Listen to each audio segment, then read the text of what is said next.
Assalomu alaykum aziz do'stlar. Sizlar bilan yana bir bor Pyotr Plexanov, biogum.uz kompaniyasi, Pyotr Dehqonbobo Telegram kanali va biz mana qorlarda kichkina uyumchamizni sizga va'da qilganimizdek aralashtirishga ketmoqdamiz. Uyum razmeri, hajmi ancha kichaygan. Chunki bakteriyalar, foydali mikroorganizmlar ishlayapti. Lekin manzarani qarang, zo'rligini. Kim ham yurmayapti bu yerda. Quyonimiz ham bor bu yerda.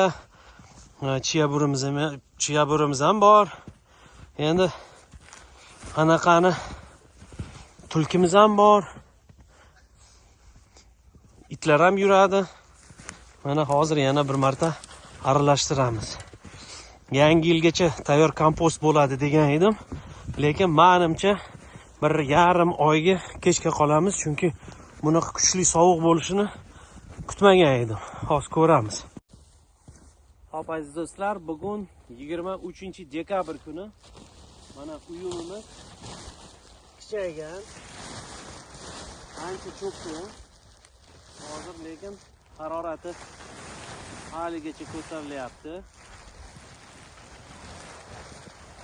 Hozir aniqroq qilib aytaman.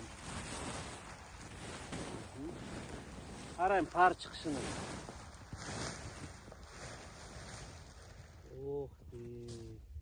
Сколько?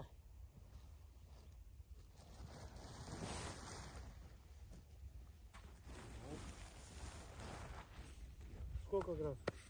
10-15 gradus ko'rsatyapti. Oh, nifiga. 9 graduslargacha tushyapti. Bu sovuq hisobiga. Kimdir bizdan agroimmunlarni olib, Pyotr aka, yaxshi qizimayapti. Yaxshi qizimayapti. Nimaga shunaqa?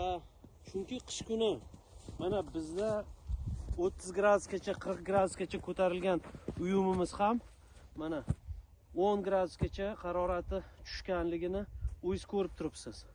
Nimaga? Chunki sovuq. O'shaning uchun uyumni katta qilish kerak. Issiqlikni saqlab qolish uchun. Mana даже mana shu uyumni o'lchaydigan bo'lsak, harorat 100% boshqacha bo'ladi. Mana bu yerda 50 gradus ko'rsatyapti, 54 gradus. Keyin kamerani olib turib men ko'rsataman. 55-8, 56, 57 ga oshgan. Nimaga desangiz, chunki uyum baland. Bu yerda uyum unchalik baland emas, o'shaning uchun ozgina ishimiz cho'zilib ketadi. Agarda plus harorat bo'lsa edi, ishimiz yaxshi rivojlanardi. Plus yana bitta narsa, biz qor solganmiz. O'tgan safar esingizda bor bo'lsa, chunki namlikni qochirgan. O'shaning uchun hozir ozgina bu yondagi uyumdan ham go'ng sovoraman. Sal qizdirish uchun yana.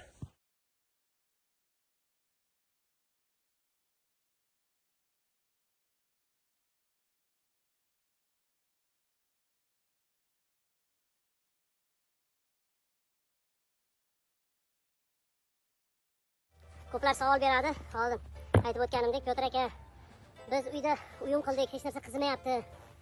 Pulimiz kuyib ketmaydimi deb savol berishyapti. O'zi asli bu narsa yoz kuni yaxshi isiydi.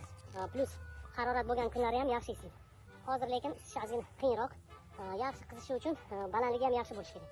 Lekin jarayonlar baribir ketyapti. Graduslik bilan o'lchasalaringiz kamida mana 10 gradusdan past tushmayapti. Kechasi minus 10 largacha tushsa ham plus 10 gradus bo'lib turibdi bu uyumlar.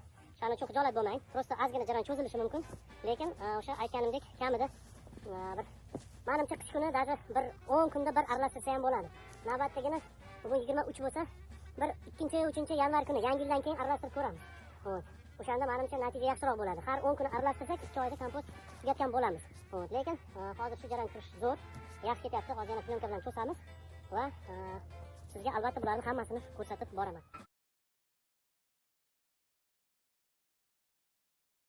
Eslatib o'taman, bular hammasi agroimmun degan suyuq biogum yordamida qilinyapti.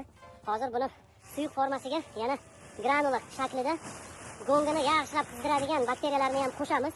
Chunki agroimmunni gul uchun ham ishlatsa bo'ladi. Misol uchun unga haroratni oshiruvchi bakteriyalar kerak emas, lekin aynan o'sha kompost qilaman deganlariga biz o'sha haroratni oshiradigan bakteriyalarni ham granula hisobida, granula shaklida aniq qilamiz. Qo'shamiz va xudo xolasa birga olib ishlasalaringiz natija zo'r bo'ladi. Bo'ldi, yangi yildan keyin endi ko'rishamiz. Ular bilan birga Pyotr Plexanov bo'ldi. Pyotr Dehqon bobo kanalimizga obuna bo'ling. Juda foydali ma'lumotlar ko'p o'rganasiz va kelayotgan savollaringizga javob berishga harakat ham qilyapmiz. Menda jamoam katta.